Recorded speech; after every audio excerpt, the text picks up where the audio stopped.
I am Colby Sumner, and this is America, Fog of War. Pride of our nation, this day have set upon a mighty endeavor, a struggle to preserve our republic. Men's souls will be shaken with the violences of... The cost of freedom is always high, but Americans have always paid it. And one path we shall never choose, and that is the path of surrender. I can hear you! I can hear you! The rest of the world hears you! And the people who knock these buildings down will hear all of it. We're told that on his body was found a diary. Under the heading, My Pledge, he had written these words: America must win this war.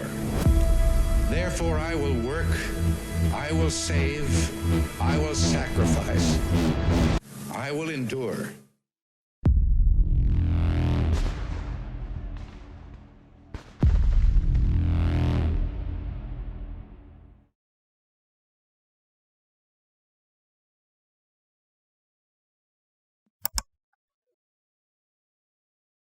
So now we've set the stage. We've got, just to reiterate, we've got the majority of the First Corps is just north of the area where the fighting is going to happen at the cornfield. Right. They're over by the Joseph Poffenberger farm. That's correct. And you've also got one brigade under Truman Seymour In the East Woods. from Meade's division occupying the East Woods. Right. And then you also have the 12th Corps. They're further back, but are they on this side of the river? Yes, and that's an Okay. interesting story in and of itself. Well, what about it? Okay, so what happens is McClellan will come over, he'll cross the river on the evening of the 16th, and he's going to talk to Joe Hooker. And, they want to confer in terms of, making sure they're on the same page, what Hooker's plans are, how he's going to drive against Lee's left flank. Now, Lee is facing the Antietam Creek, so his left flank is commanded by Jackson, Mm-hmm. and they are going to be opposite that flank where the First Corps, Union First Corps, is coming across. Longstreet will command over to the right flank of the Army. And what's going to happen is Hooker's not very happy. In fact, he's kind of surprised. McClellan's kind of surprised that he's not only happy, but he's a little nervous. And he's gotten information, as the entire Army has, that Lee doesn't have 36,000 men. Lee has over 100,000 men. And imagine you're Hooker, and you have 10,000 men in your First Corps, and you're going to be charging against maybe 100,000, and where's your relief? Where's your support? On the other side of the river. That's not getting across so fast. No, that is a scary proposition. Very Now, much so. There's a few. Obviously, there's a few. Well, there's one thing in particular I would want to touch on, just for people that might not know. McClellan has this habit of, and I don't know if it's just McClellan doing it, because I know early on he's got the guy that created the Pinkerton. I can't remember his first name. Yeah, Thomas Pinkerton. Telling, he's running his intelligence wing, essentially. Yes. And the entire beginning of the war, McClellan is just convinced that the Confederates have way more troops than they do. Right. And again, it happens here. Yes, You see it it's come true. back again. And part of the reason they say is Pinkerton, he got better as the war went on, but he didn't have the spy network in Maryland that he had in Virginia. And a lot of what's happening is there, and Pleasanton wasn't helping him. Pleasanton is also supposed to, the cavalry commander, is supposed to be collecting all this, collecting information, watching the enemy troops march along. They're mainly talking to deserters. They're talking to townspeople. 100 guys might seem like 5,000 marching by. You have no clue unless you're trained to know what that Yes. what people that numbers of troops looks like. It's hard. It's hard Right. to get right. Right. So what happens then is Hooker is upset. McClellan says, "Don't worry, I'm going to send over reinforcements." And I personally need to spend more time studying this because I don't quite understand it. But McClellan apparently tells Hooker, I'm sending you reinforcements. I'm sending you the 12th Corps under Joseph Mansfield. It's the smallest corps he's got. It's 8,500 guys, but still, between the two, they've got closer to 20,000 men. It's better. Whereas Hooker crossed Antietam Creek on the afternoon, bright sunny day, Mansfield's crossing at midnight. It's raining. There's no moon. He has no idea where to go. And Hooker never provides a guide. So they have no idea where they're supposed to be. They know they're supposed to be supporting Hooker. They don't know where Hooker is. They're wandering around the fields. That's something else. And then when the fight begins on the morning of the 17th, Hooker apparently completely ignores the 12th Corps. And it's only Mansfield who hears the fighting going on, the firing, that starts to bring his corps forward.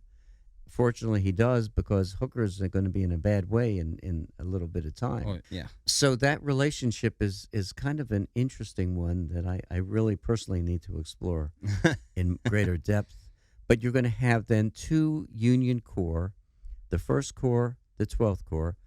You have the 2nd Corps, Sumner's Corps, Edwin Sumner, largest corps, 15 to 18,000 men, very experienced, on the opposite side of Antietam Creek.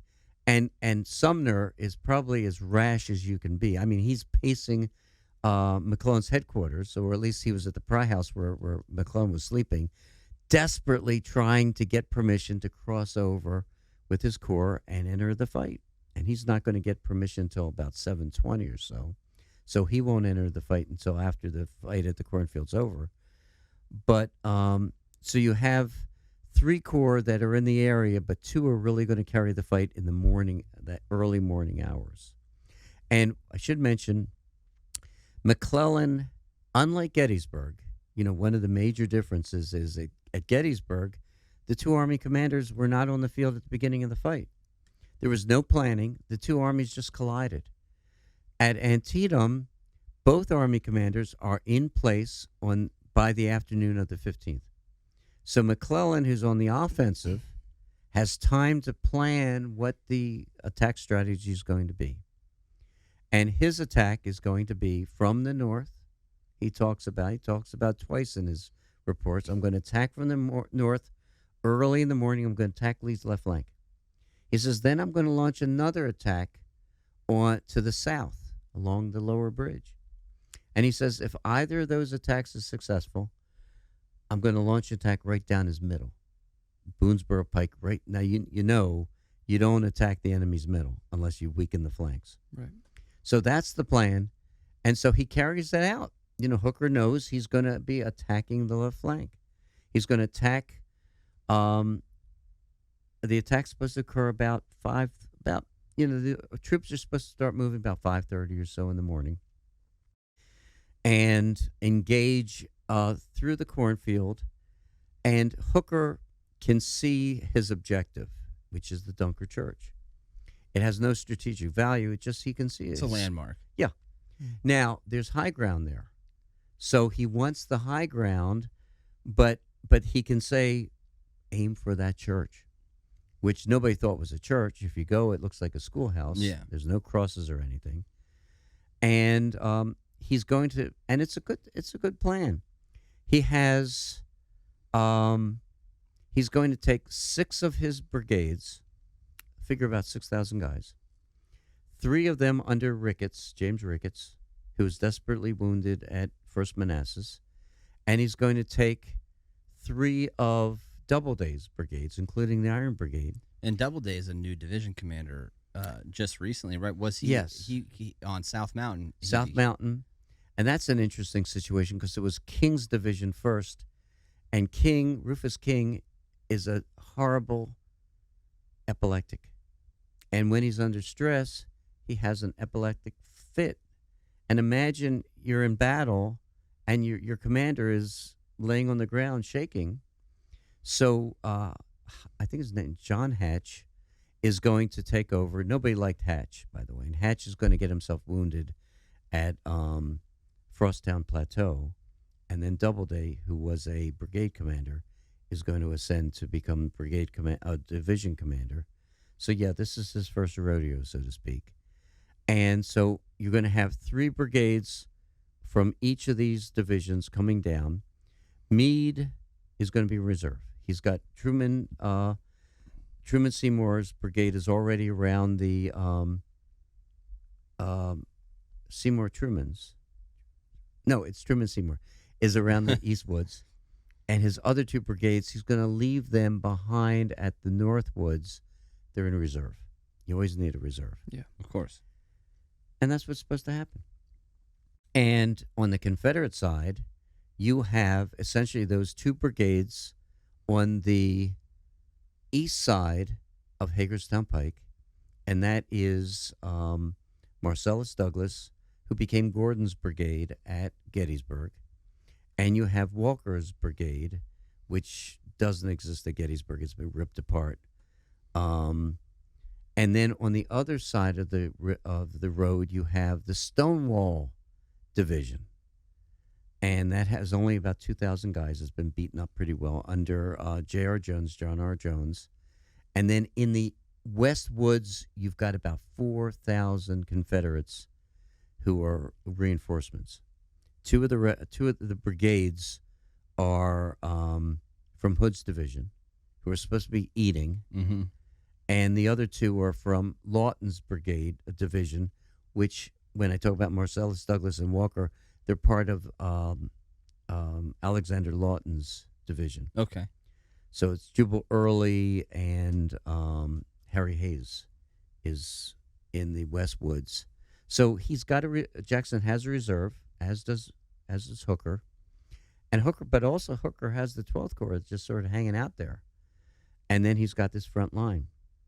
And what I find interesting is if you look at a map, and maybe it's because he brings up Douglas in the middle of the night where it's dark, there's about 120-foot yard gap between the Stonewall Division and its flank and the left flank of Douglas's brigade.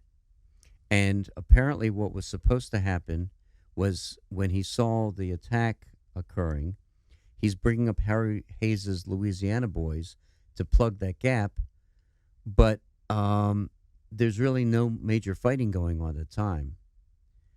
And so he's going to send them to the right where they're going to engage Ricketts' men. So, but that's another story. Yeah. It's interesting, that's why I love the maps. You getting to visualize it. It's very good. So now that's the setup and the plans, but Right. things, I will say one thing that you learn really quickly in the military is things never go according to plan. Never do. You make a plan just to be able to have a starting point, and Indeed. then you go from there. Indeed. So how does the battle actually kick Oh, off? it's a horrible situation if you're Hooker, because again, 6 brigades, essentially against 2,000 guys. Well, not even. Most of these 6 brigades are on the east side of Hagerstown Pike. So they're going to crash into essentially one Confederate brigade under Marcellus Douglas. Walker is further to the east, so he's not going to really get engaged. But that's, as you mentioned, that's not what's going to happen. Doubleday's division is going to get caught up, number 1, around the David Miller house. There are gardens, there are fences that's going to break up his formations, but also across the Hagerstown Pike is Nicodemus Heights. And Nicodemus Heights, Jeb Stuart has brought up probably about 15 cannon in the middle of the night. Nobody knew they were there. And where the New York Monument is, where the Visitor Center is, high ground, you got 19 cannon under Stephen Lee. And imagine you're coming through and you get caught in a crossfire. These 19 guns, these 15 guns, it was pretty bad. It's brutal. And you also got Pelham is over on Nicodemus He's Heights, also right? there, yes. Another, an incredibly effective artillery commander. No question about make it. a big name for himself at Fredericksburg. Yes. And, being being a member of the Antietam Institute, we were talking about this before the show, Mhm. but I got a chance to go on the excursion out to Nicodemus Heights. Right. It's unbelievable how good that position is when you get over there. You can't really see it from. No, because the trees have grown up so much. But there were no trees then. But you go over there, you can see the top. You can see everything. You can see the top of the Poffenberger farm, the Miller house. But imagine none of those trees were there right. at the time. I mean, it's wide open. Just it would have been. It would if you were in Doubleday's division, that would have been miserable. That, and also it forces Doubleday. Doubleday actually had 4 brigades. He's going to send Hoffman's brigade. He's going to keep it behind, just to watch those guns on Nicodemus Heights, and there were Confederate infantry supports, so they're going to be not charging. So he loses the impact of having another brigade. So they get hung up, and then you have in Ricketts' division, you have George Hartsuff's brigade. And George Hartsuff I think he was a West Pointer. He's an experienced guy. He decides before he's going to launch his attack, he's going to ride forward and he's going to reconnoiter. And he gets hit by, I think it's probably a small arms fire. He's wounded in the hip. And as you know, it takes a while to find the second in command. Yeah, there's no radios. No. So they got to find the second in command. Second in command has to figure out what's going on. So that's going to take time. That's going to delay that attack. And then you've got William Christian, who's an interesting guy. Not a West Pointer. I think he was an attorney before the war. Imagine you're coming down through these open fields and you get hit in this crossfire. And you're seeing your men falling right and left, and you're not really experienced as a brigade commander. And you panic. And you say, okay, don't go forward. Go to the left. And they go to the left. And they still get plastered. No. Let's go in a different direction. And next thing the men know, they see their commander galloping to the rear on his horse. He literally had a nervous breakdown right in the middle of the battle. Oh, no. They will find he goes home. Later on, he'll actually be on his porch, on the railing of the porch, riding it like it's a horse, commanding his men into battle. So it's going to take time for that unit to find its second in command. So what that means is only one brigade under Abram Duryea is going to be coming through, not 6,000 guys. You're going to have only one. And imagine how you feel if you're Abram Duryea, where you've been told 5 others are going to be coming with you. You're all by yourself. You're probably feeling super exposed. Very much so. And vulnerable. So he's coming through the cornfield. That would not be a position I would want to find myself in. No. So he's coming through the cornfield, and it's interesting because his men come through, and there's a snake fence, a worm fence, right at the southern end of it, and the men stop there. They're going to get over it, and they see nothing in front of them except their objective, the Dunker Church. And all of a sudden, a line of Confederates, 1,000 men, stand up almost like devils from the grate below, Wow. level their rifles, and fire. And what had happened was Marcellus Douglas had told his Georgia boys, lie down, I'm going to watch. And when those Yankees get to that fence, I'm going to order you to stand up and fire. But don't fire randomly. Fire at their belt buckles. I don't want you firing too high or too low. Smart commander. Very much so. And they will decimate this unit. They will take major casualties. But these are veterans, and they're going to fire back. In fact, some of them will literally jump over, some of the regiments will jump over the fence and attack Douglas's men before they're pushed back. Wow. And what's interesting in the Civil War, and it's I think it's different than modern warfare, is very seldom did they reinforce, did they bring up additional ammunition. So here's Duryea's men. They've been firing for about 20, 25 minutes, and they're running out of ammunition. And what happens is, you replace in a unit. Rather than bring up boxes of ammunition, you simply say, pull back, we're going to bring up somebody else.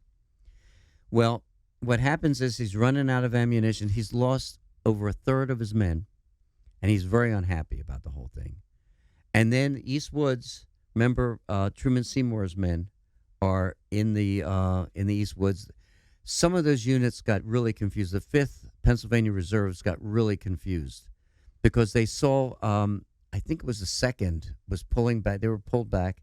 They thought everybody's supposed to withdraw. Anyway, Duryea sees these legs going through the East Woods, and he says, "I think those are rebels. They're flanking me. I think they're going to come around and try to surround us. Let's get the heck out of here." And he's not real happy anyway. Yeah. And so as he's withdrawing, and this is now they start engaging about 6 in the morning. About 6:30, they're pulling back. And just as they're pulling back, guess who's coming up? The rest of those 5,000 guys are coming up through the cornfield. And Ricketts' men will be coming into the East Woods and to the eastern part of the cornfield. And Doubleday's men are coming in along Hagerstown Pike and the western part of the cornfield. And then something happens that changes the dynamics of the battle totally. And for whatever reason, whether it's J.R. Jones's Stonewall Division has skirmishers by the barn, by the David Miller barn, or whether they saw J.R. Jones's men on the other side, the west side of Hagerstown Pike, Doubleday will split his division in half. He's going to split the Iron Brigade in half. 2 of the regiments, the 2nd Wisconsin, the 6th Wisconsin, will continue marching into the cornfield.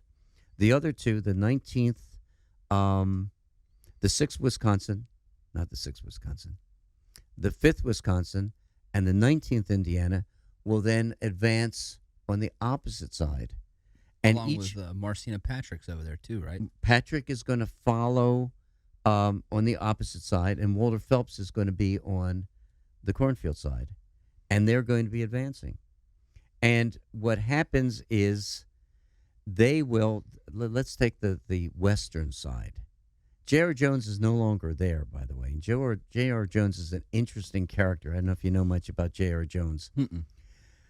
This is a man, he's been wounded before. And, once you're wounded, guys and gals will have a different perspective on life and mortality, etc.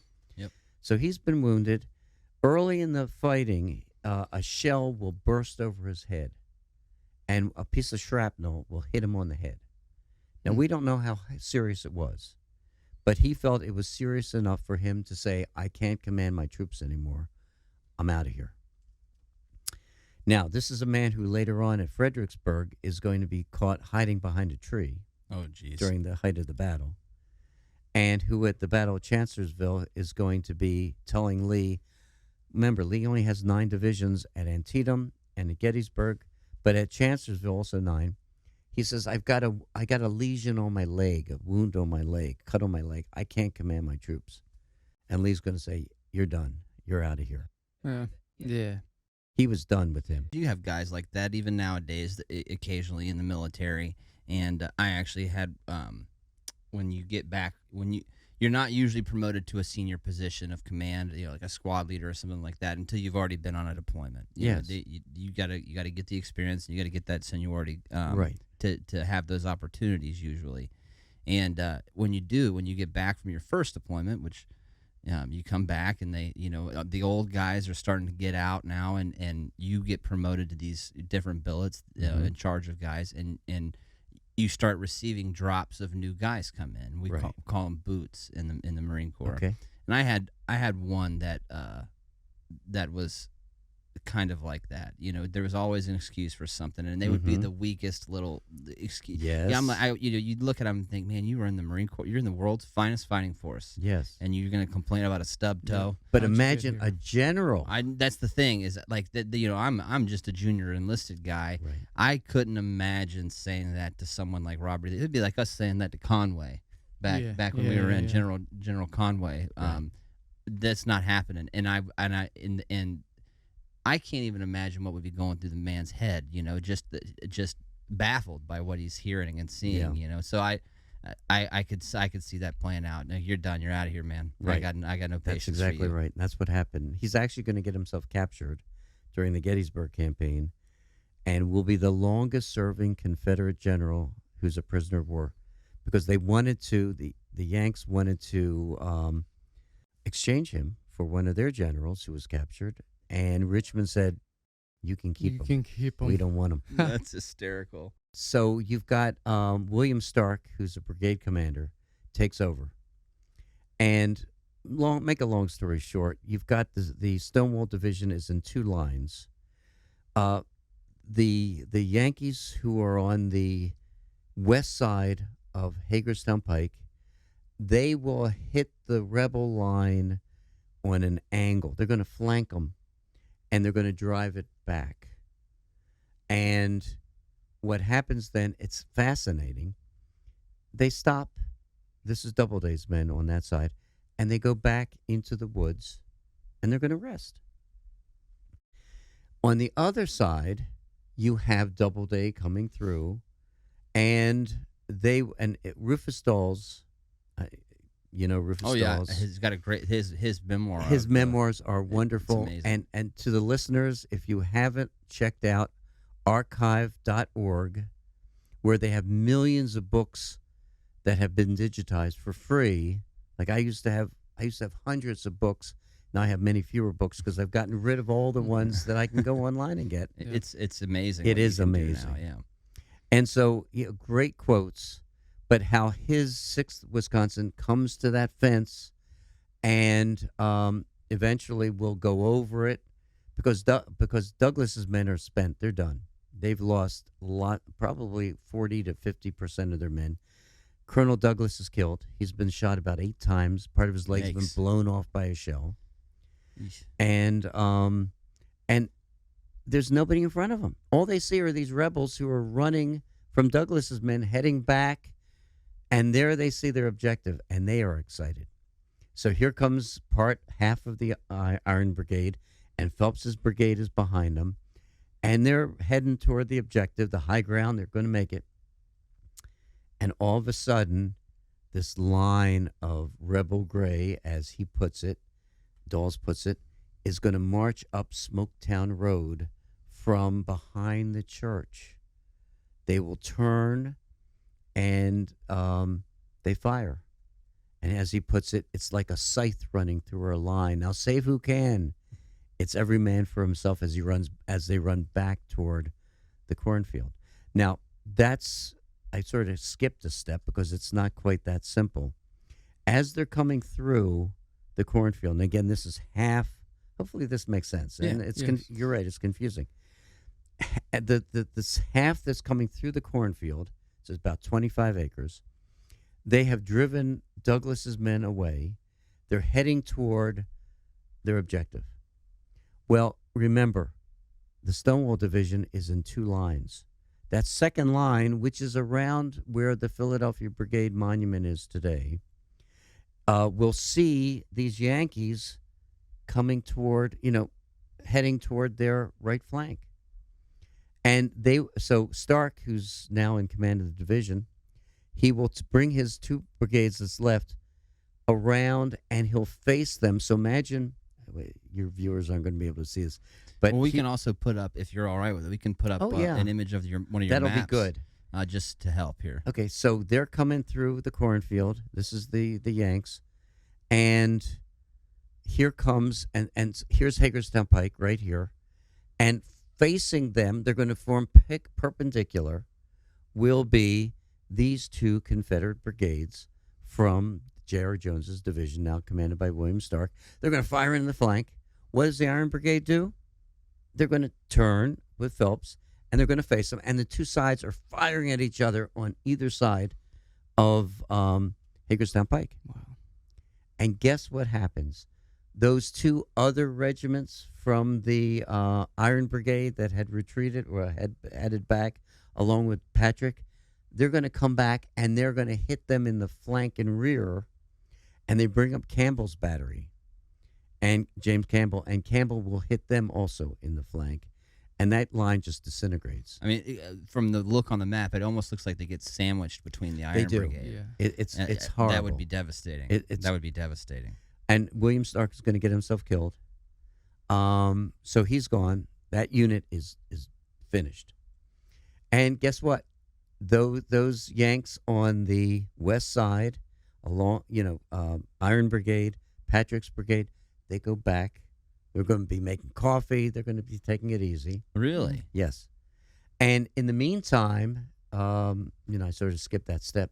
Here comes the 2nd and the 6th Wisconsin. Phelps, they see the objective. They're going to take the objective, and that's when they see Hood's men come out of the West Woods, and they will just blast these men to pieces, and Hood's men will follow them into the cornfield as they're retreating. So, and also Ricketts' men are going, they've been engaged in fighting as well. And, there's lots of things. There's lots of moving parts. There's a lot. Yeah, there's a lot going on. A lot going on here. And it's my understanding that Hood's guys are especially angry. They are in very, this very engagement. angry. Yes. Why is that? Because they have not eaten, according to Stonewall, according to Hood, in 3 days. And now they've been eating, green corn and green apples, but that's not eating. Yeah. And so he's going to remember they were in front of the cornfield. They were engaged in front of the east woods with the 13th Pennsylvania Reserves. And so Hood is going to ask permission of Stonewall Jackson. Can I pull my men back into the West Woods? Will you replace them? And I can then feed them and have them ready for the battle the next day. And Stonewall Jackson says, yeah, I can do that. I'll replace them. So he's going to bring Douglas up. He's going to bring Walker up. He says, but I'll do it only on one condition. If I need you in the morning, you come immediately. Bottom line, they all agree, pulls them back into the West Woods, and they're in the morning. Hood can't find the wagons with all the provisions. And those wagons won't come up until almost daylight. And they're not ready. They've not been prepared. There's flour and yeast. There's not biscuits and flapjacks. And there's not bacon. They got to cut everything up and cook it. Yeah. And they're at 7 o'clock in the morning now. The fighting began at 6, approximately. And they can smell it. They can see it. And they're starving, basically. And they've been fighting already. They were fighting the night before, and they've been fighting very hard fighting at Fox's Gap as well on the 14th. At the least, you want to be able to feed them. Army marches on its stomach. Indeed. They're not this one, though. And so what happens then is that Courier comes galloping into the West Woods, finds Hood, and he says, Hood, to Hood, General Jackson's compliments. He needs you immediately. And Hood will say to his men, stop what you're doing, pick up your rifles, get in line. They have not eaten a mouthful yet. And they got to smell it. Oh. And I'd they be are pissed too. furious. I'd be mad too.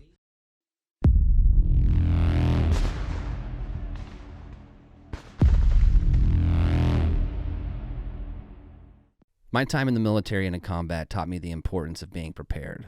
A lot can happen on the battlefield that can lead to tragedy, and I never wanted to face the consequences of failure due to a lack of my preparedness, especially when my brothers were counting on me. That's because my squad was my family. Now that I've finished my military service, what I need to do to prepare has changed, but my responsibility to ensure I am properly prepared for any eventuality remains the same.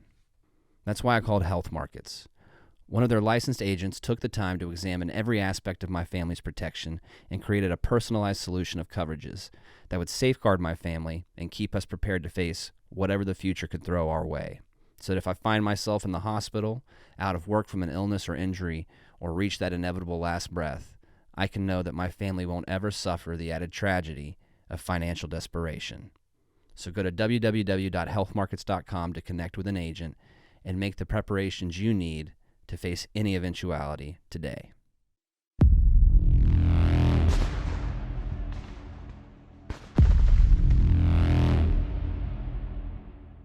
Okay, so here you have Hood's men coming out. They're coming from the West Woods along Smoketown Road. And as they're marching up Smoketown Road, here come the Yankees, specifically the Iron Brigade that's driven through the cornfield. It sees its objective, which is the Dunker Church. And all of a sudden, I can't even imagine the horror as they see the objective, they're getting closer and closer, and all of a sudden, a line of rebels, about 2,200 of them. And worse, these guys will turn to their left and fire. And it's like a scythe running through our line, as one of the officers said from the 6th Wisconsin, save who can. And they will backtrack immediately back to the cornfield. And Hood's men are right on their tails. Now, that's Rufus Dawes that says That's that. correct. Right? I just want to make a little plug here for any of the listeners that haven't read his book yet. Yes. His memoir of the war might be my favorite I agree. personal memoir Best out of all quotes. of them. Because it also gives you the best details, too, of combat. I mean, in my personal opinion, Grant's is awesome. Sherman's is awesome. Even Elijah Hunt's Road is great, and so is Sam Watkins is really good too. Right. But none of them You tell feel combat. it. You can Yeah. smell it. They don't relate the combat the way Rufus Dawes does. Even like the in camp stuff, he seems to relate it in a way that just it's like you can visualize it. It's like watching a movie almost in your mind. And it's funny because now with archive.org, there's so many out-of-print books that have been digitized, and I've gotten rid of so many, I don't need them anymore. But Rufus Dawes' book I will not get rid of. It's prominently on my bookshelf because I want it in front of me. He was at the unfinished railroad at Gettysburg. I mean, this guy was right in the middle of combat. The sad thing about Rufus is that there, again, and this happens so often, using today's prism to judge people from the past. And, he was racist, he was this, he was that. He was a Wisconsin boy who lived in 1860s, and that's how they talked and what they did.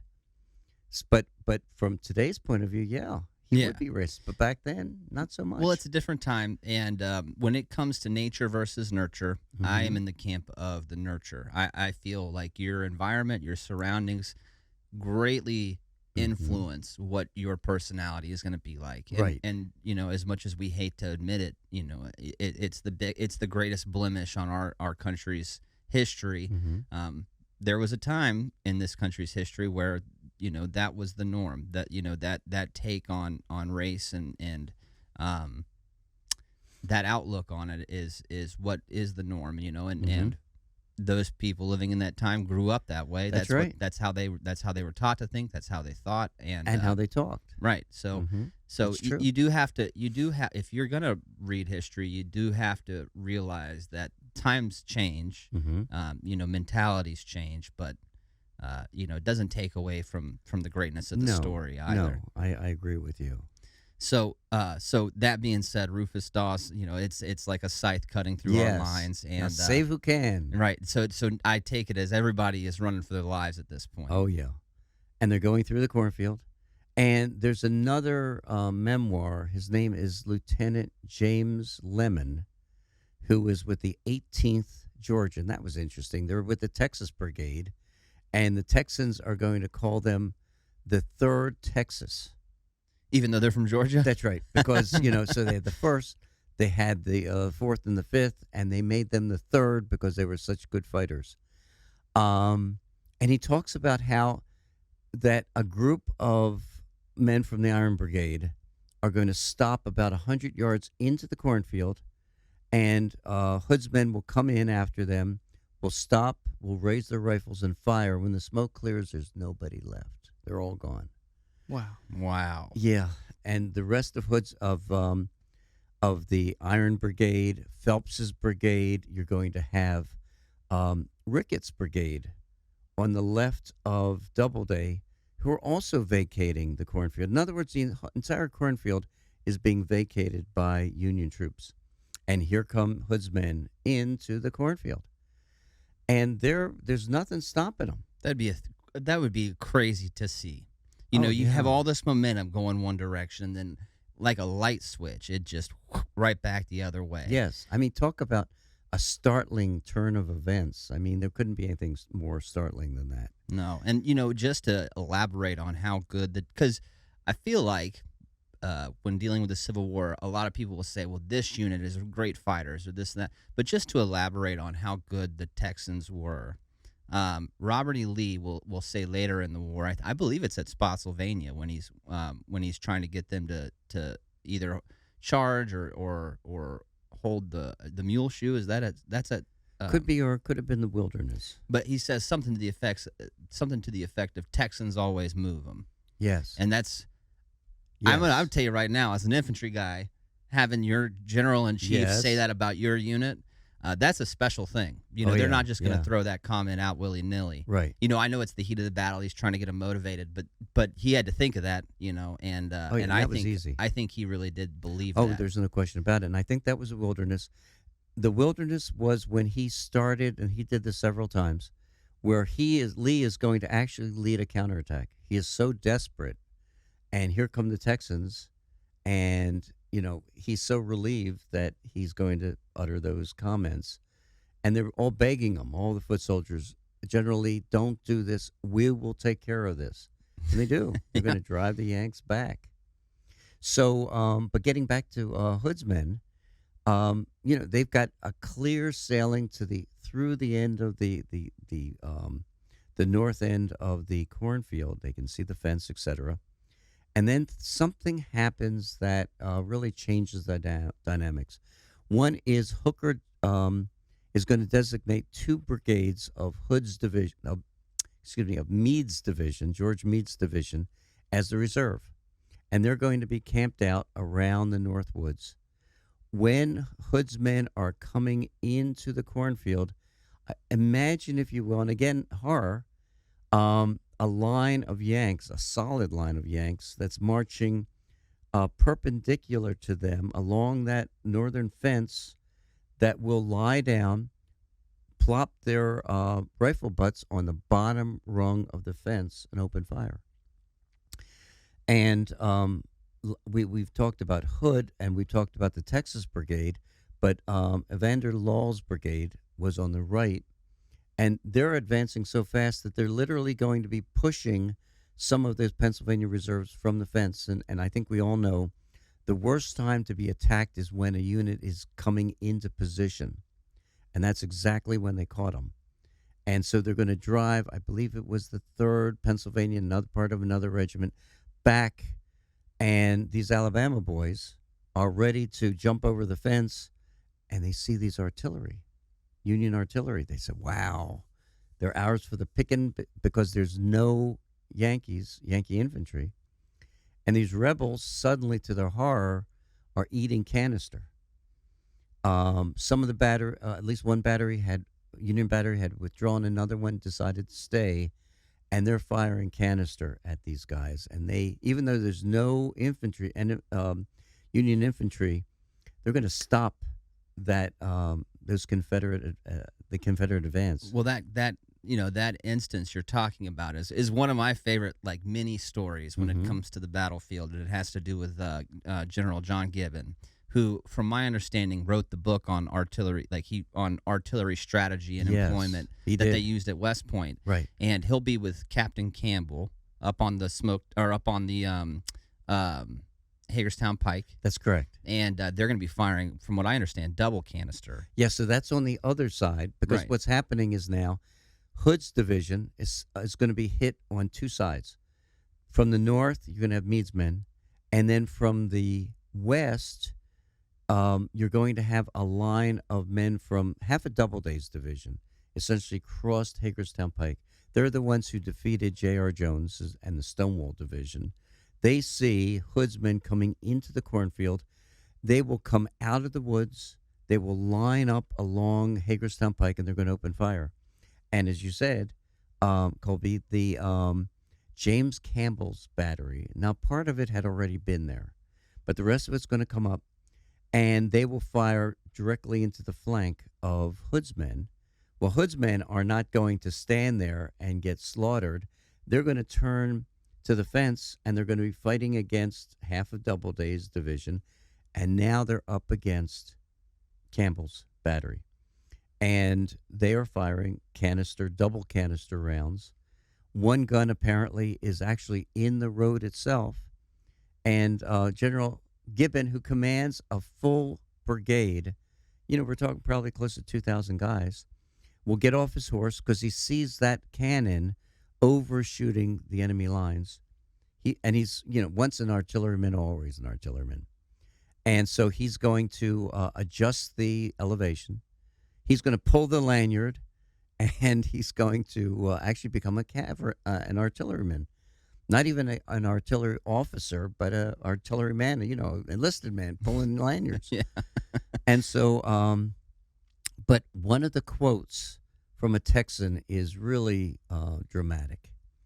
And he talks about when those double canister comes flying out of those barrels. Remember, it's like a shotgun blast. Yeah. What happens then is, he says, arms and legs and bodies and fence rails are flying up in the air like straw in a whirlwind. I mean, you can visualize that. It's unbelievable. I picture it. I just picture being a little further east, and this is how I visualize this happening. I almost picture being in like Law's brigade and looking to my left and seeing this cannon firing double canister off the Hagerstown Pike. Right. It's jumping in the air because the rounds are so strong. The cannon's bouncing up into the air when it shoots. And then it's almost point blank range that this is happening. Right. And watching just pink mist cloud of, evaporate. It just evaporate humans. Hard to imagine. Yeah. It's and the sound that impact would make when it does strike flesh. Right. All those balls that come out of the rounds of a canister round. It would be, that would just be unbelievable to see. And it's also beyond brave to be in an L-shaped ambush like that and have what you just described, or what both of you just described in that area, and then have the ability to turn and face the enemy, front towards enemy. Yes. And are now fighting that. So it's like incredible to not have been routed immediately, or somebody saw that and said, "Let's get out of this situation." They turned towards the enemy. It's also brave that think about being the guys manning the cannons. They're not going to want to leave behind their guns. That's the one thing about a crew serve weapons guy, right? You never leave behind your crew serve weapon. That's right. But if you're that close to the infantry and you can't keep them off you're getting ready to lose those guns.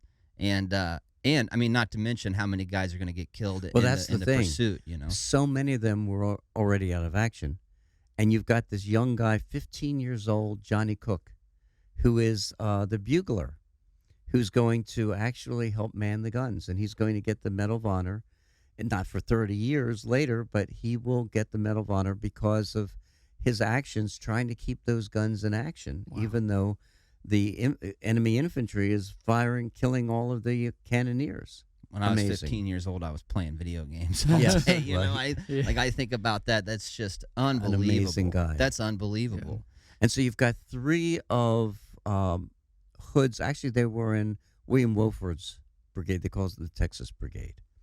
That's going to turn and face the enemy. Campbell's guns, half of Doubleday's division.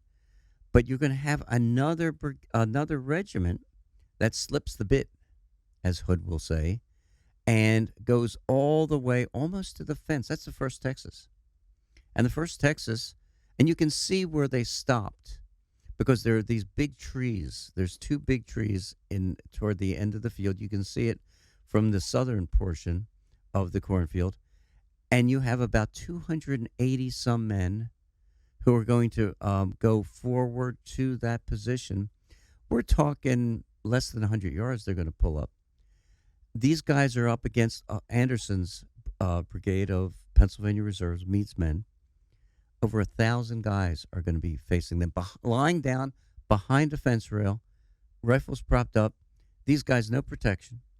And in probably 15 minutes, they will, if that, they're going to lose over 82% of their men. Good Lord. It's just Killer. hard to imagine. You know, I think often about if the U.S. was in a war today where we had 82% casualties at any level, right? So you talking squad all the way up to company, brigade, whatever, you name the level, and we had 82% casualties. I feel like the war would be over. That's I don't right. feel like the U.S. public would have the tolerance to put up with that kind of a loss. Right. And it's happening all over the place in this battle. That, I mean, 82%. That boggles the mind. I think about how many guys we deployed with, and we had quite a few casualties on our second deployment. We, total casualties is over 200, and we had quite a few KIA, and that's nowhere close to 82%. I mean, that's nowhere close to even 40% or 30%. You know, it's right. That's a different ball game of destruction. But there. that wasn't unusual. I mean, you had units 70%, some in the 60s. The Irish Brigade, one of its regiments at the Sunken Road, lost about 63% of their men. So, I mean, it was not uncommon to have these horrendous losses at that particular battle. It does baffle me, though, thinking back to that time to now, or, since from then till now, that we didn't have, more situations like that. Because of the advancements in weaponry, like they didn't have planes, they didn't have machine guns, they didn't have flamethrowers, whatever, mortars. I mean, they had cannons and rifles. It's it kind of baffles me almost in a way to imagine it. Right. But the typical unit is probably going to lose a third to a little bit less, which I mean is still It's big. a lot. It's still a lot. Yeah. But it's not like 80% or 60%, but it's still a lot. That is a lot. Yeah. That is a lot. So at this point, I would assume after the first Texas has lost the 82%, you've got John Gibbon and Captain Campbell firing batteries into the flank of Hood's division. And then you also have the other artillery batteries firing canister into their front. I would imagine that counterattack starts to recede. It's going to have to.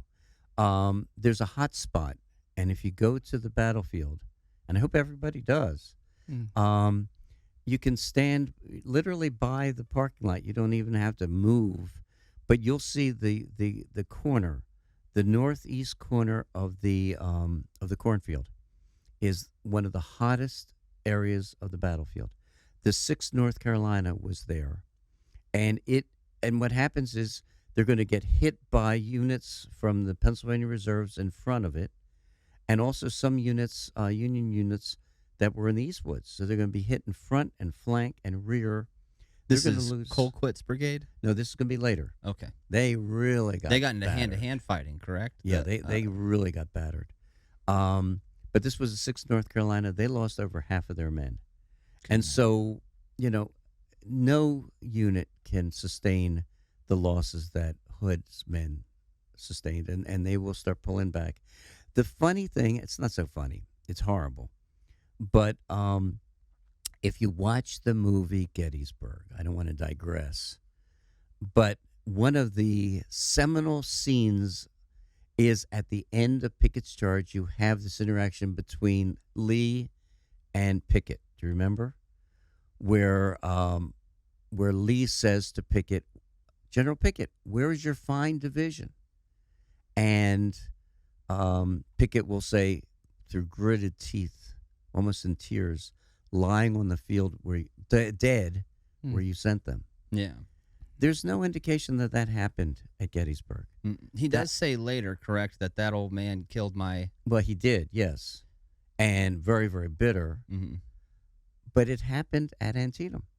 We know emphatically the evening of the battle, okay, on the evening of the 17th, when he's going around the room, this is Lee, figuring out just how horrendous the losses were, he's going to say essentially that same thing to Hood.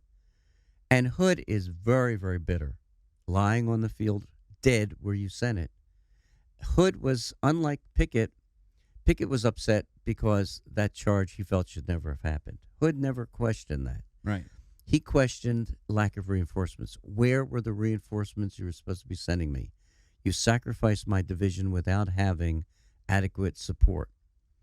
And so that division is going to come tumbling back through the cornfield. I mean, it has really been decimated.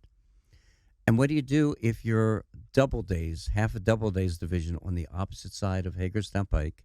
And what do you do if you're the Pennsylvania Reserves, especially Anderson's brigade that fared better than Magilton's, which was the one that got pushed back, part of it? You have an objective. Your objective is that you're going to come forward through the cornfield, and you're going to try to take your objective. Makes sense? And to their horror, here comes the reinforcements. Too late to help Hood, but this is from D.H. Hill's division. Now, D.H. Hill, he had a division of several brigades, I guess 5 brigades, that were around the Muma farm. They were around the Sunken Road. And he's going to send 3 of them over to reinforce Hood's division. And these are guys who were just beaten up pretty badly at the Battle of Fox's Gap. You have Garland's brigade, Garland was killed, Samuel Garland. I think we talked about that earlier, at the Battle of Fox's Gap. That brigade is a shell of itself. It's under Duncan McCrae, who's not a very good officer. You know, he's an okay colonel. He's an okay regimental commander. He's never commanded a brigade before. Colquitt, Alfred Colquitt, as we mentioned, is a good guy. And Roswell Ripley, who was completely incompetent at Fox's Gap, is also. So these 3 brigades are making their way over, and they will, as Roswell Ripley's brigade is leading the column, they will smash into these Union troops and drive them back.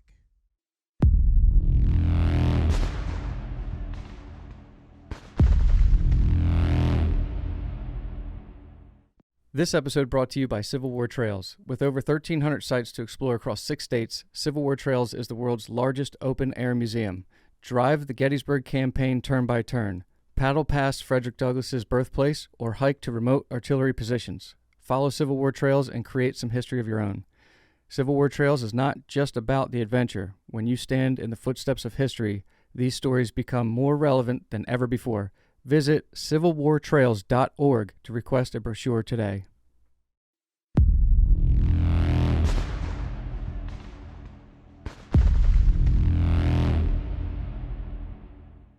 So, I mean, this is like 3 or 4 times that control of the cornfield has switched hands. That's correct.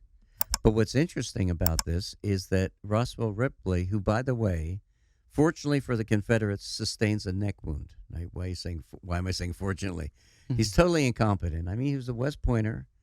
But, you know, just because you graduate from West Point doesn't mean you're effective. School training and school credentials and field command seem to not always be related. Definitely, and especially here.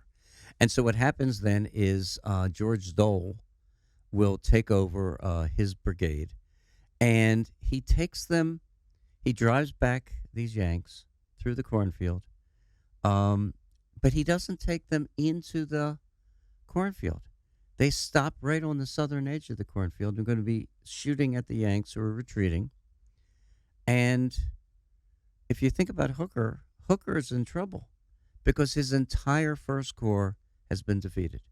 It's in shambles right now. It truly is. You know, Ricketts is beaten, Doubledays is beaten, and Meade's division is beaten, and he's in trouble. And the only thing that saves Hooker is here comes the 12th Corps. The 12th Corps that he seemed to ignore hears the sound of fighting under Joseph Mansfield. He's going to bring it up. And the way that Mansfield brings it up is fascinating. Remember, I don't know if we talked about Mansfield earlier, but this is a man who should not have commanded troops in battle during the Civil War. Very distinguished. He's 58 years old. Very distinguished. West Pointer. Did very well in the Mexican War. Never commanded troops in battle during the Civil War. Maybe they thought he was just too set in his ways. He was too old.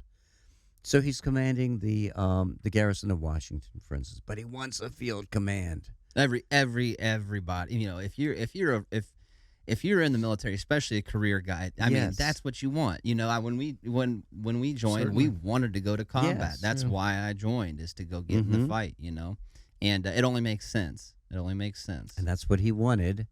And 2 days before the battle, that's what he gets. And it was a bad situation. It was a bad decision because he doesn't know his men. His men don't know him. He doesn't understand modern tactics. He knew Mexican War tactics. He didn't really know modern tactics. Things have changed a good bit since They then. had.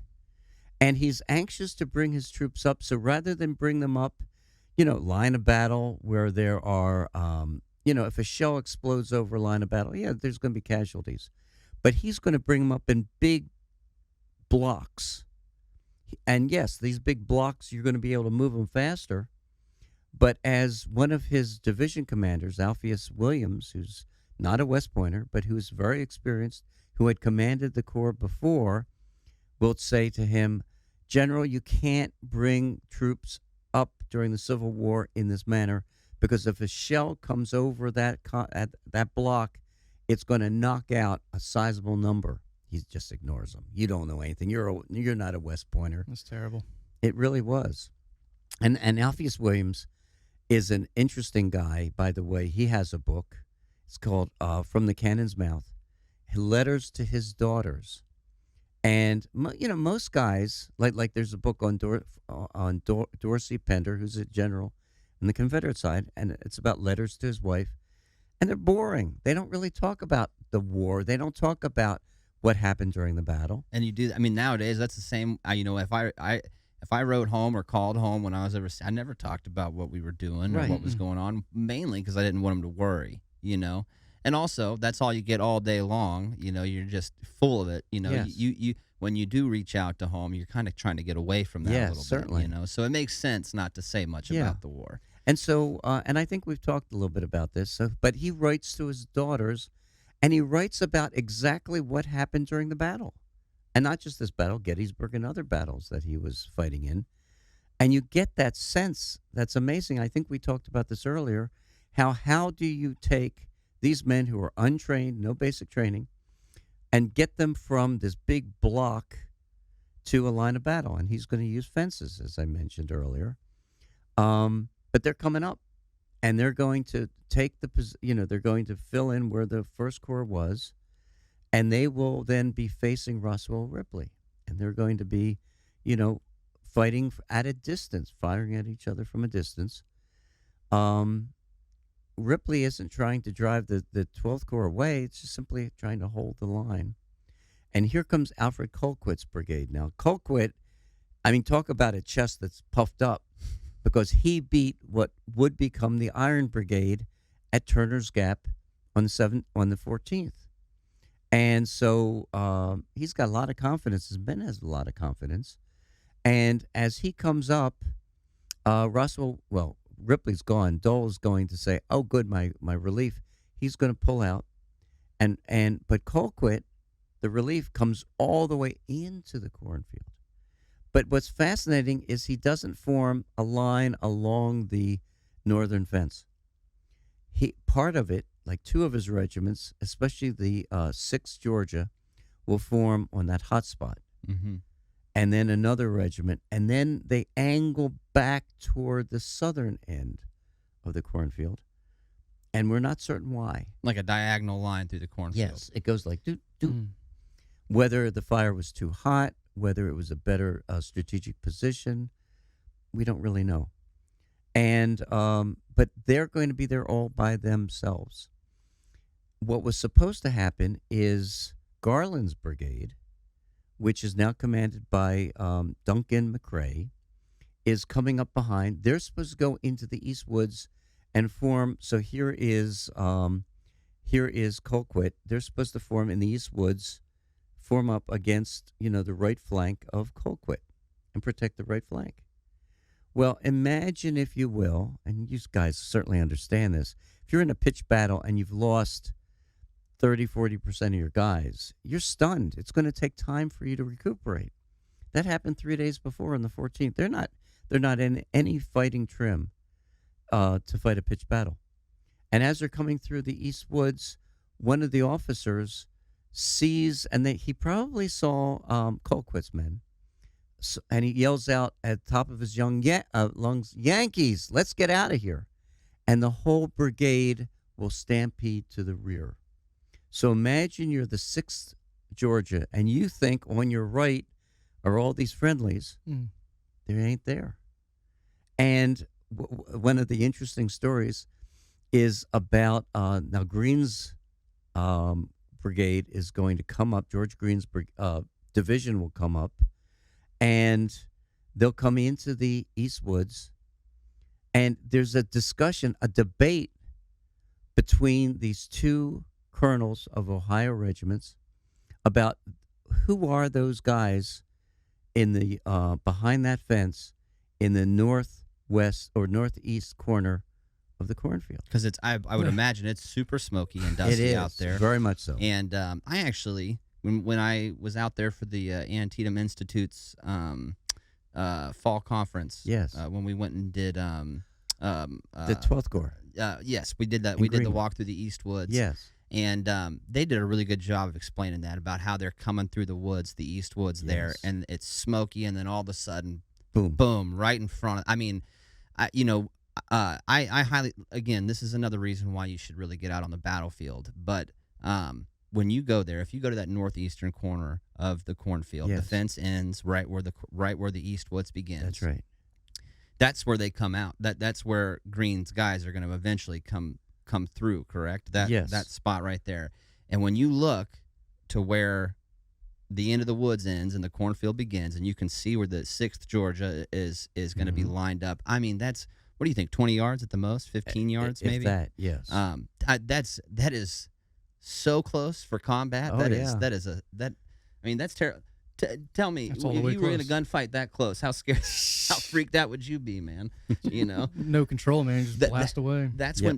when you get into, like, they talk about fight or flight taking over in combat, and Right. truthfully, I mean, this could be that most guys that join are just geared towards fight, or maybe your mentality at that point is geared towards fight when you go to war. Yes. But I feel like to really get the fight or flight syndrome to kick in, it's got to be a situation like that. Right. That's when you're really Right. going to experience who's got the fight and who's got the flight Oh, no mentality. question. No question. Because it's going to take over, and it's crazy. Panic will happen in an instant and spread like wildfire. Right, right. And I think about it being smoky and confusing out there. Yes.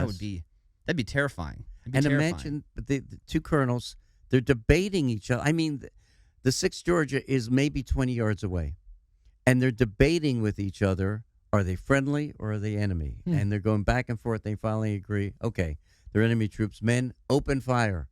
And they will blast the 6th Georgia apart. In a matter of minutes, they will lose over 70% of their men. They're hit in the rear, in the flank, in the front. They know what hit them. And the whole brigade is going to be forced to withdraw. Yeah. And here comes the 12th Corps after them.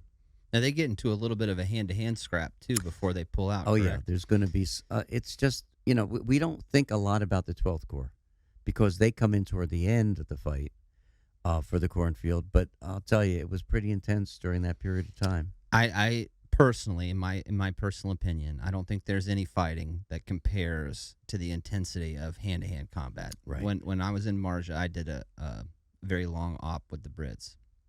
And long story short, we got into a big engagement, and it was the only time I've ever heard the order fix bayonets. Only time. Oh, wow. Only one time in combat, fix bayonets. And we never had to use them. Right. Never got to that point. It was getting a little touch and go there for a minute, but we never got to where we were going to need to use them. Right. But I have never felt my heart beat so fast and heavy as the time I heard that get yelled. Yes. I remember them, my officer yelling it and me going, what did he just say? What did he really just say that? Are we really getting ready to do this right now? Because here's the thing about it. You're very, you can control a lot of things when you're fighting at a distance. You can be behind cover. You have a little bit of protection. Right. You can be a very accurate shot. When you get into a melee, it's chaos. Yes. At its root level. There is no controlling it. It is primal instincts take over, And the likelihood you walking out of that unscathed or even alive is minimal, you know. Not to mention the horrendous ways of death that will happen in a hand-to-hand fight. You know, I often tell people, I feel like you know, people will ask me what's like the most realistic war scenes, you know, you'll ever see. And as far as you know, you've got quite a few. You've got Saving Private Ryan is also very real, you know, is very realistic looking. You've got, you know, there's a few out there that seem to do a very good job. Surprisingly, Forrest Gump, when they don't show the NVA, you know, that's a very realistic aspect of a gunfight. But the one that gets the feeling across, because there is a gut level feeling, and we've talked about, you know, you and I have talked about this before on the show. But there's like this gut level underlying evil feeling that you can feel. You know, it's heavy. It weighs down like a blanket. And the only movie that gets that across from me, where I've watched it and went, oh my God, that's war. That's what war feels like right there, is the opening 2 or 3 minutes to Lincoln. And they're fighting in the mud, and you got the one guy stepping on the one guy's face to drown him. You got 6 guys holding one dude down so 3 others can bayonet him. Like that, the way that opening scene is, that to me is what hand-to-hand fighting in the Civil War would be like. Right. And it's terrifying. It truly is. So I would say that the 12th Corps earned their keep that day. They certainly did. They certainly did. And the fighting at the cornfield ends simply because Lee has no more reinforcements to send up. And so by 8:30 in the morning, the cornfield is taken. The 12th Corps, especially Green's division, which is fresher than Gordon's, will come all the way down and will take the objective. It's going to take the Dunker Church. Real quick, I just wanted to ask, there's some interesting stuff that happened behind the East Woods on the way to that position. 2 things in particular that I'm thinking of. One has to do with Mansfield, and the other one, it's either a division or a brigade commander that has a little PTSD. And Christian. So if you don't mind sharing those with us.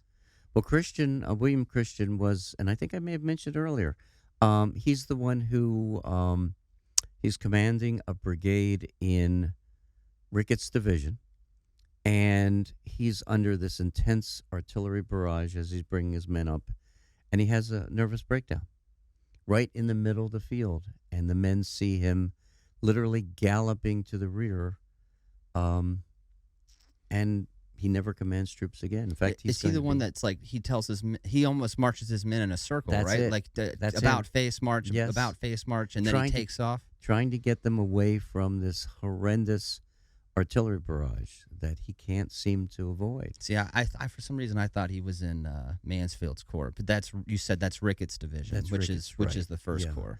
You know, by the time the 12th Corps comes up, the Confederates are pretty well beaten up. You know, yes, they're going to be up against D.H. Hill's men, but it's really a mismatch. You've got almost 9,000 Yanks in the 12th Corps against maybe 3,000 rebels, you know, from D.H. Hill's men. So the other one is Mansfield, you're right.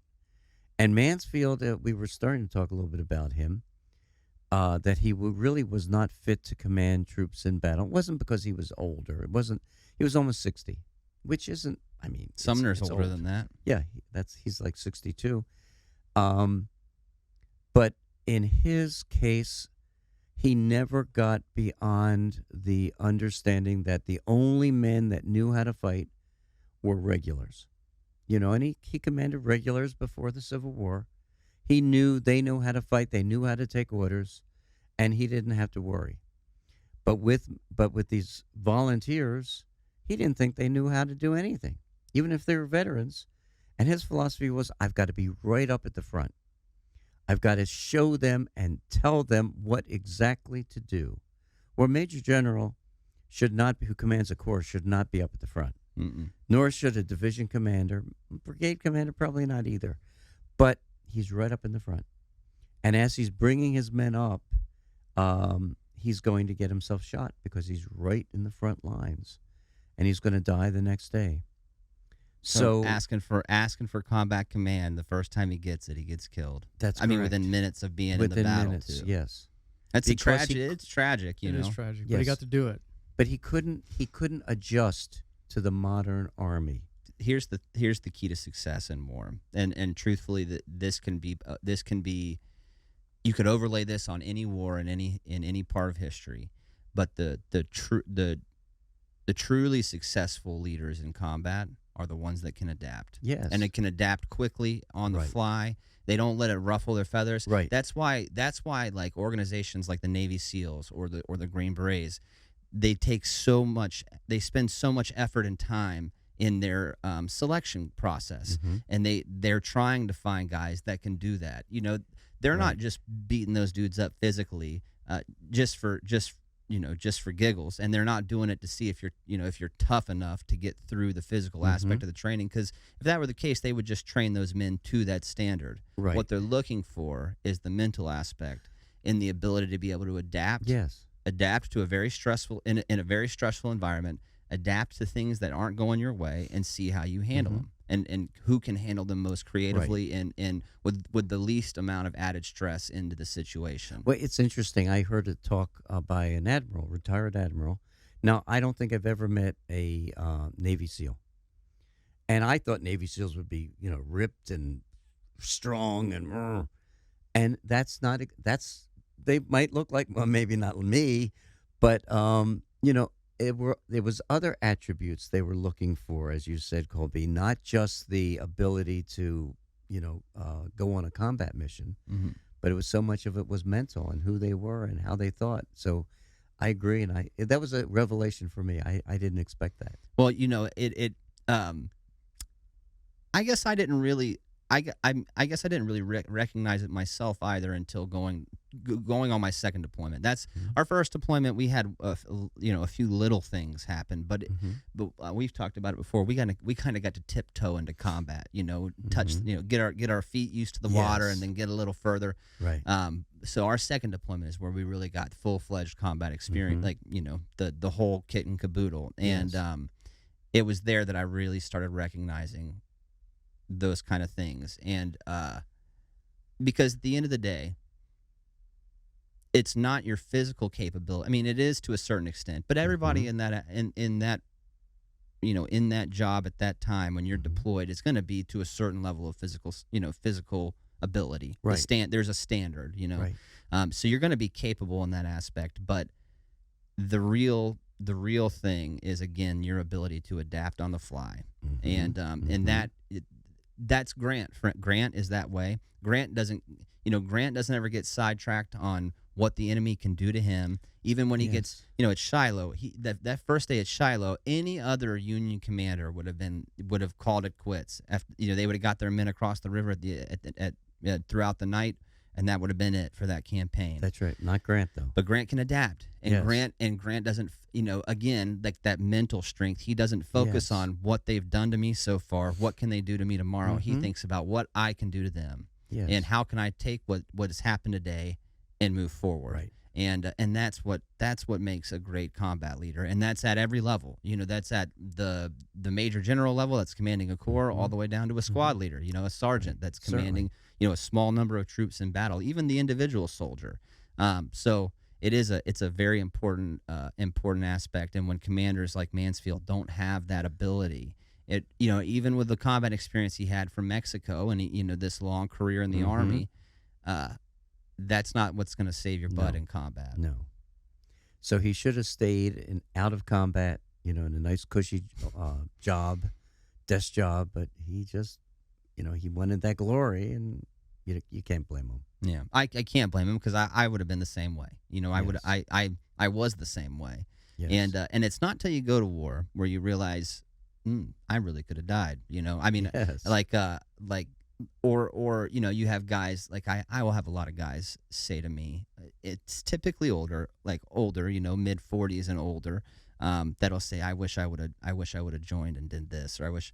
And I never say this because it weirdly it hurts people's feelings to say this, but I always say to them, to myself in my mind, but man, listen, that was probably God watching out for you, because the truth of the matter is, there's a really good chance you would have never came back. There's a lot of people that never came back, or they come back and they're very, very different, maimed and mentally they're different. Yes, I mean, so. Listen, that's a struggle that that is an ongoing thing. I mean, I felt like I felt like I was in a very dark place up until I think it took me probably 8 or 9 years to get back to a baseline of like easy going. Would you say the same thing? Yeah, definitely. I looked at it like there was going to be some type of transition, and we're going to get out, and then all of a sudden the transition would eventually end. But that transition has been going on for many years now, and certain things, you grow out of, certain things you've repeated along the way, certain things you get better at. But that's also that's another conversation entirely, because that has to do with so many aspects. I feel like that transition period is the thing that's mostly responsible for guys having that hard, adjustment that mentally they just seem defeated. I think the big thing in that is purpose. You go from having a very defined and very important purpose, right? And when you're in war and you hold, you're doing something that's part of a team for a great reason and a great effort, and it's very clearly defined. You know what your purpose in life is. Right. And you strive for that purpose on a daily basis as hard as you can. All your faculties are dedicated to that purpose, and then you go from that to having no purpose, and a lot of guys get lost. It's a tough transition, but that's a different conversation entirely. Fascinating though. You have taken us now from the starting of the fight in the morning, and we've gotten all the way through the fighting that's going to happen in the cornfield, and now we have. Green's men have taken up a position. About how far away from the Dunker Church are they? Or are they at? They're actually at the Dunker Church. Green's division is now at the Dunker Church. Where are the rest of the Confederates that are in the west, like that start out inside the West Woods and out there behind the Dunker Church? Are they still just right there? There's some scattered troops that have been defeated.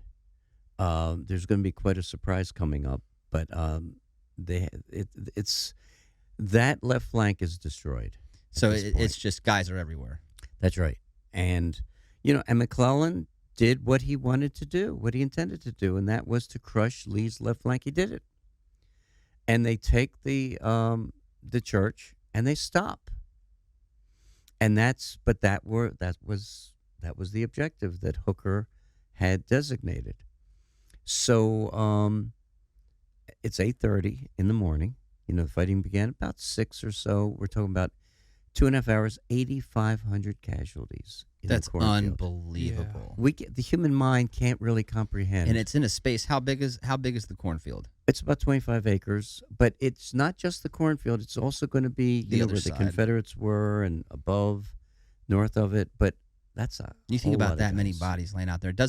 Hooker has a quote, I believe, talking about the cornfield where he says it seems like every stalk of corn in the cornfield had been sheared as finely as it could be by bullets. Right, at ground level, yes. Unbelievable. And then the bodies, just... Yes. And they're not like pristine-looking bodies either. They're going to be maimed and mangled. And then you also have the wounded that are growing. Like that's the thing I think a lot of people have a hard time imagining is the sound of that field after the fighting is done. Not even while the fighting is happening. Right. Long after the fighting is done. Is it Grant later in the war talks about, or maybe it's an enlisted soldier, someone more junior. I don't know why I thought Grant initially, but someone talks about hearing. I know who it is. It's Joshua Lawrence Chamberlain at Fredericksburg, talking about the groans of the men on the battlefield. Yeah. That resonates with me because that is what's going to happen. You got guys that are taking. They're not going to. Not all of them are going to die instantly.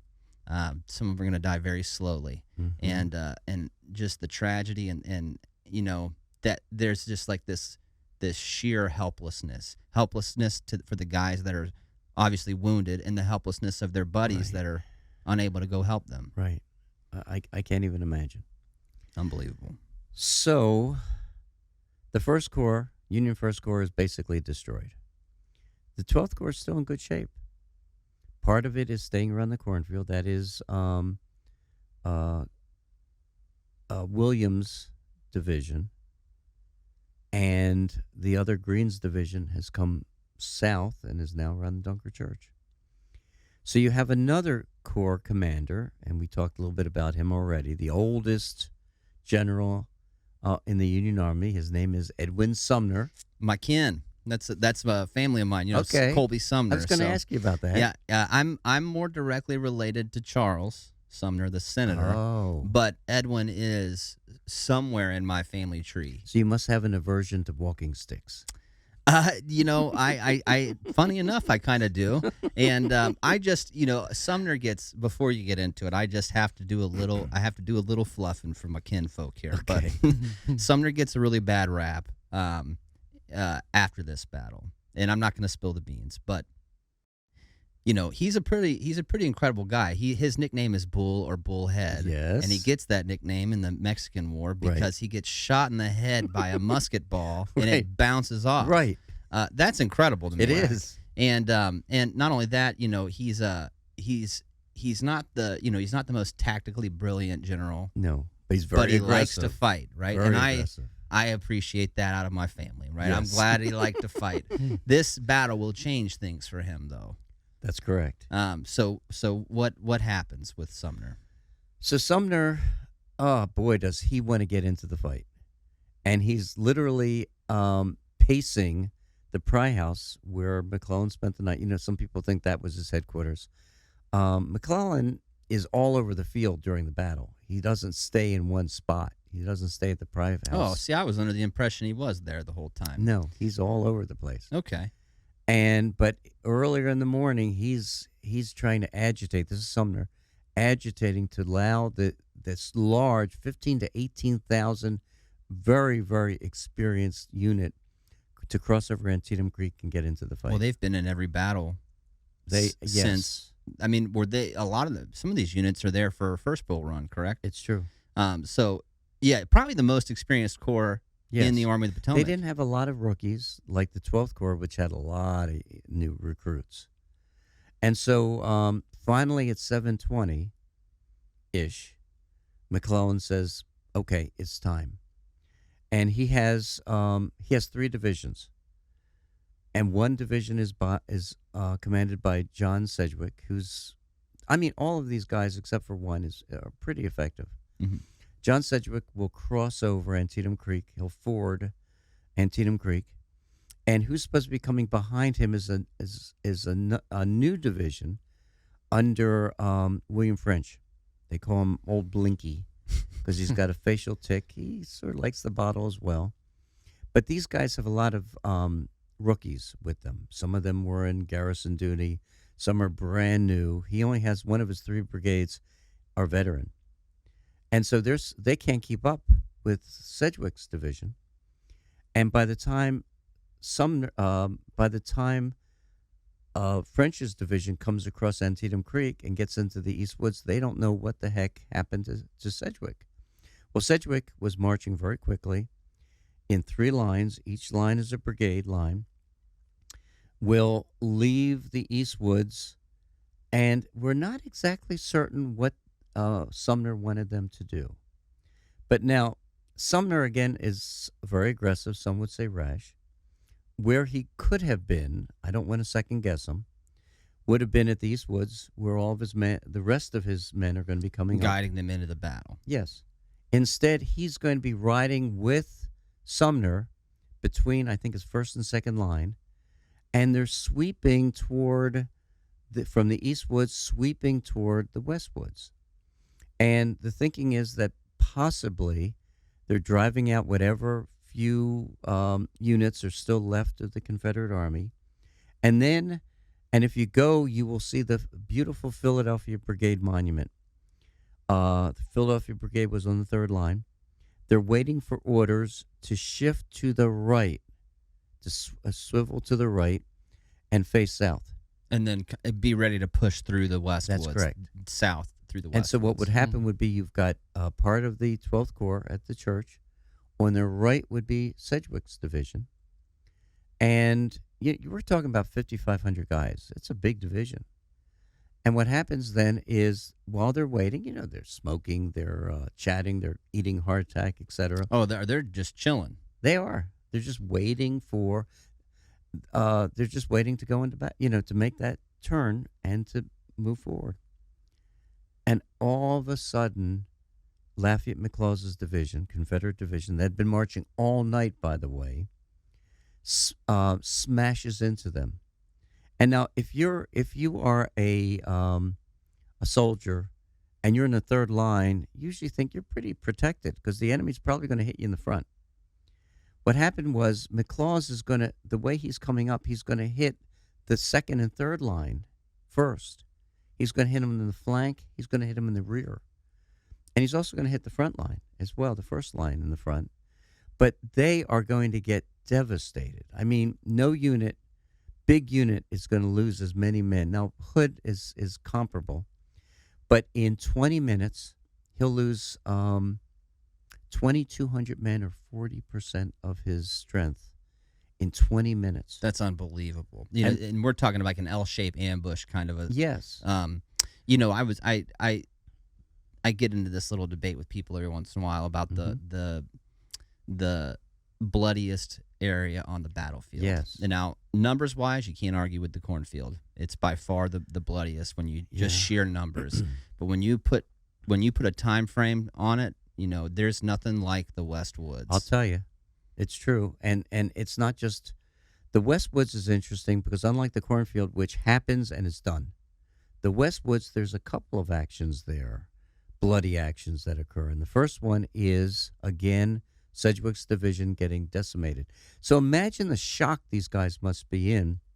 1 minute, they are standing, waiting for orders, and next minute, they're fleeing to the north, to the Miller Farm, trying to get away from these from the enemy.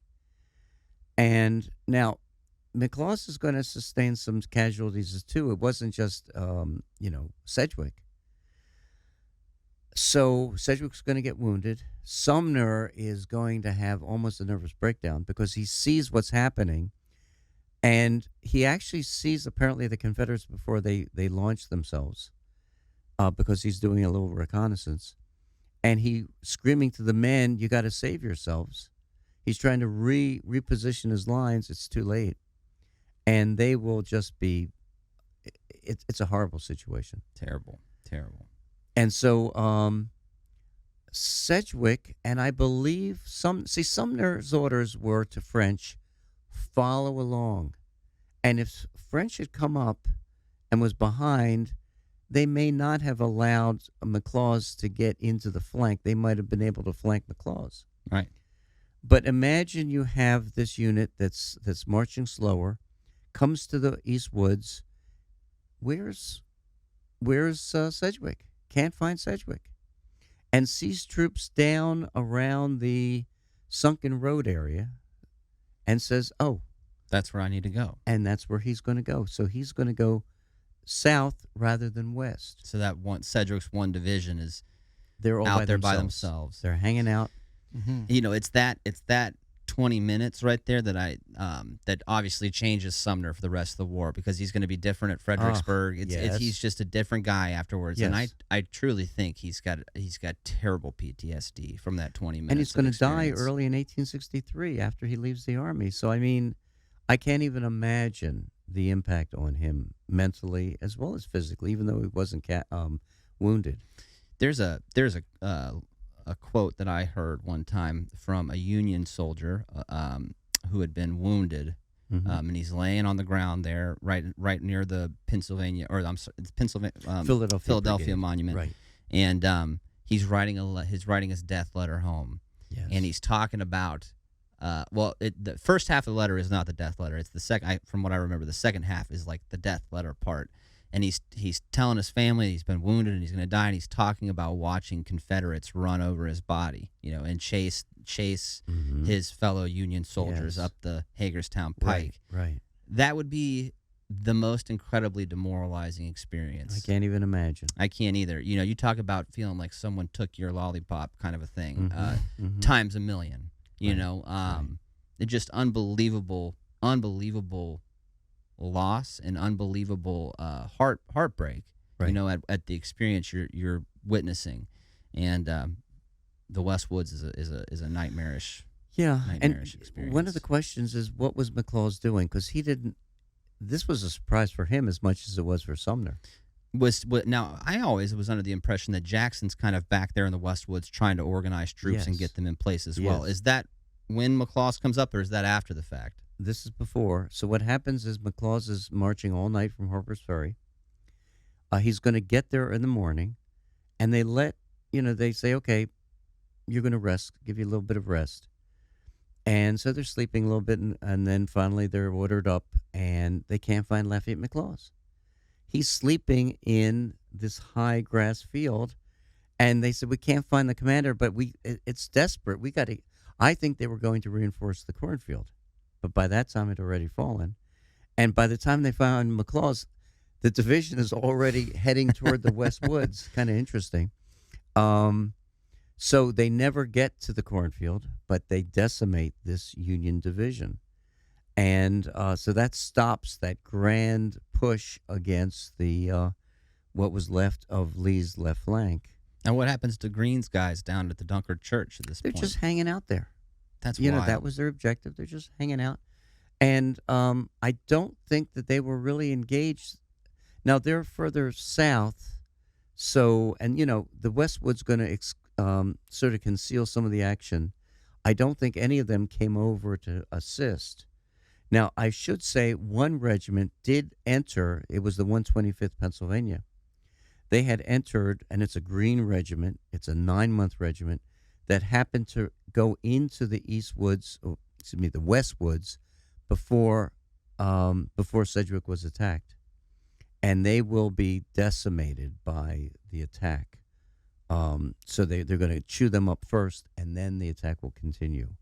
But the rest of the 12th Corps was not engaged. But later on, we're talking now about 12 o'clock, or say 10 to 12 o'clock, Greene's division will actually go into the East Woods, and Confederates will attack both flanks and drive them out. Yikes.